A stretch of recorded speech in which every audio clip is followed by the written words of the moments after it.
Գյորջյան Կասկադ 60 ամիս փուլային վճարում բազմաթիվ առավելություններ։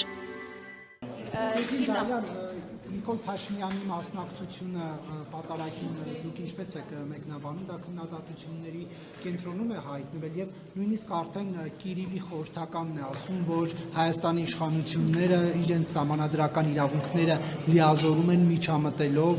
եկեղեցու գործերին։ Կիրիլը Ռուսաստանի հոգևոր առաջնորդն է։ Նախ հարցադրումը կատարելիս պետք է առանձնացնենք հետևյալ հանգամանքները, ով ինչ գործողություններ է կատարում, ով է գործողություններ կատարում որևէ լիազորության շրջանակներում կամ գործում է որպես քաղաքացի։ Իրականում եկեղեցու գործերին որևէ մեկը չի միջամտում եւ երկրորդ կողմը մեդալի այն է, որ եկեղեցին ունենալով մեծ դեր մեր քաղաքացիների կյանքում իրականում տալիս է հնարավորություն քաղաքացիներին ոչ թե միջամտելու, այլ որոշելու, թե ինչ կերպ վարվեն կոնկրետ իրավիճակում։ Հիմա ես ինչպես կարող եմ մեկնաբանել այն ինչ տեղի է ունենում։ Մեկնաբանեցի այնպես ինչպես կարող եմ։ Խորհրդականի այս հայտարարությունը դուք միջամտություն համարում եք Հայաստանի գործերին։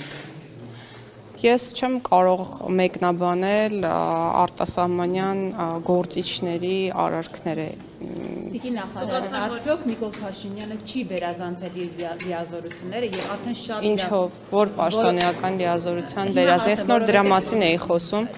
որ պաշտոնեական լիազորության։ Շատ իրավաբաններ են կարծում, որ Նիկոլ Փաշինյանը իշխանությունը սահմանադրության կարգն է տապալել, խառնվելով եկեղեցու գործերին։ Երբ որ մայրաթոռը հայտարարում է, որ տվյալ քահանան կարգալույծ է, իշխանությունը չի որ պետք է որոշի նա կարգալույծ է թե ոչ։ Այսինքն նա ինչ որ ձևով մտնում է եկեղեցու գործերի մեջ։ Եկեղեցին սահմանադրական կարգ հասկացության մեջ ընդհանրապես չի մտնում։ Երկրորդ վարչապետի կամ որևէ այլ պաշտոնատար անձի լիազորությունների շրջանակներից դուրս է պատարագի գնալը, դա ուղղակի ցանկություն է, որը կարող է ունենալ յուրաքանչյուրը, այդ թվում վարչապետը։ Ինչով է դա միջամտություն եկեղեցու գործերին, եւ ես ձեզ խնդրում եմ այն ինչ տեղի է ունենում կոնկրետ անհատների հետ, որոնք հանդիսանում են եկեղեցական սպասավորներ, երբեք չկապել եկեղեցու հետ, որովհետև դրանք տարբեր բաներ են։ Արդարադատության նախարարի այդ ամեն ինչը չի կապում, բայց գոնե երեք տեսել եք այն կադրերը, թե ինչպես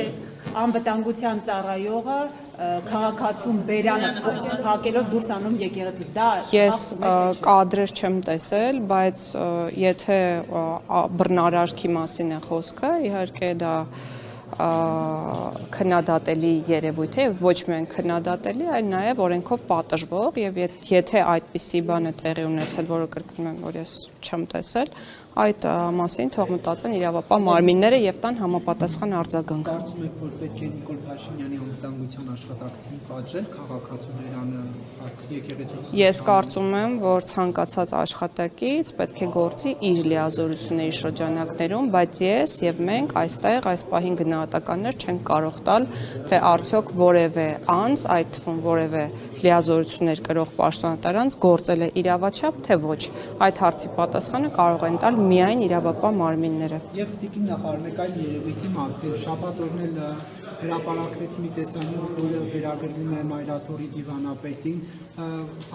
խիստ անձնական բնույթի մի տեսանյութ։ Ինչպես է ստացվում, որ Հայաստանի Հանրապետությունում, որը ներկայացնում է իրավական պետություն, ժողովրդավար պետություն, եւ նման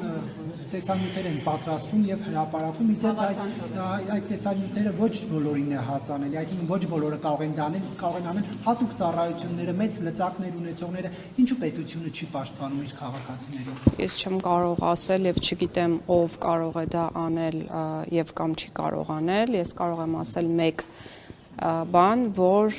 երևույթը ուղղակի անընդունելի է, անձնական կյանքին ցանկացած միջամտություն, հատկապես եթե դա զուգորդվում է որոշակի տեղեկությունների հրապարակմամբ, անընդունելի է եւ ոչ միայն անընդունելի է, այլ նաեւ քրեորեն հետապնդելի է։ Հիմա գործ կա դրանից։ Ես տեղյակ չեմ քրեական գործ։ Ենթադրում եմ, որ վաղ թե ուշ քրեական գործ պետք է լինի, եթե իրապես խոսքը անձնական կամ ընտանեկան գաղտնիք կազմող տեղեկությունների հրապարակման մասին է, եւ եթե տեսանյութը fake չէ, ապա ես կարծում եմ, որ անձինք պետք է պարտադիր հաղորդում ներկայացնեն եւ պարտադիր պետք է քրեական գործ քննվի։ Դիմադիրները նշում են, որ գաղտնալսումներ են վերջի շրջանում, արդյոք չի մտահոգում ձեզ այդ փաստը եւ չեք զբաղվում դրանով, այս համատարած գաղտնալսումների։ Ես ինչով պետք է զբաղվեմ գաղտնալսումներով, խնդրում եմ էլի եթե կարելի է մի քիչ ներքև։ Ինչով պետք է զբաղվեմ ես գաղտնալսումները իրականացվում են կոնկրետ մարմինների կողմից, կոնկրետ նպատակներին համահունչ, իսկ այդ նպատակները կապվում են միայն հանցագործությունների կանխման կամ բացահայտման հետ։ Այլ պատասխան տալ չեմ կարող եւ չկա այլ բնության մեջ այլ պատասխան եւ պետք է նշեմ մեկ բան եւս, որ որպես օպերատիվ միջամտություն կամ օպերատիվ հետախուզական գործունեության տեսակ կամ միջոցառում ձեր կողմից նշված գաղտնալսումը իրականացվում է կամ կարող է իրականացվել, եթե դա մասնագիտացված մարմնի կողմից է իրականացվում, միայն դատարանի որոշման հիման վրա եւ դա է քաղաքացիների պաշտպանության երաշխիքը, այսինքն արկա է կոնկրետ վերահսկողություն նմանատիպ օպերատիվ հետախուզական միջոցառումներ իրականացնելու նկատմամբ։ Չէ, երաշխիքը դատական վերահսկողությունն է։ Լսումներն ու մենք չգիտենք այս պահին բոլորից լսում են թե չէ։ Այդ շեմը ինչպես է։ Բայց դա նոր իշխանությունը իրավունք չունի եւ չի կարող թույլ տալ կամ չտալ հատել որևէ շեմ, եթե խոսքը օպերատիվ հետախուզական միջոցառումների մասին է։ Բայց ես կարծում եմ, որ անձնական տվյալների ոչ իրավաչափ օգտագործման, անձնական կյանքի միջամտության հետ կապված բոլոր դեպքերը պետք է արժանանան համապատասխան արձագանքի եւ այն անձինք, որոնք որ ապօրինաբար օգտագործել են անձնական կյանքին առնչվող տեղեկությունները, ինչպես նաեւ հրապարակել են, պետք է ստանան իրենց արժանի եւ խիստ պատիժը։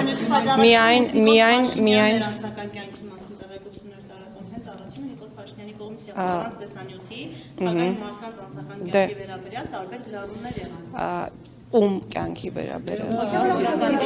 այն հոգևորականի, որը խախտել էր չկատարել այդ դեպքի վերաբերյալ հանրային մեծ հետաքրքրություն չէր առաջանա եւ տեսանյութը միգուցե եւ չհայտնվեր համացանցում։ Գուցե եւ ոչ։ Գուցե եւ ոչ, բայց վարչապետի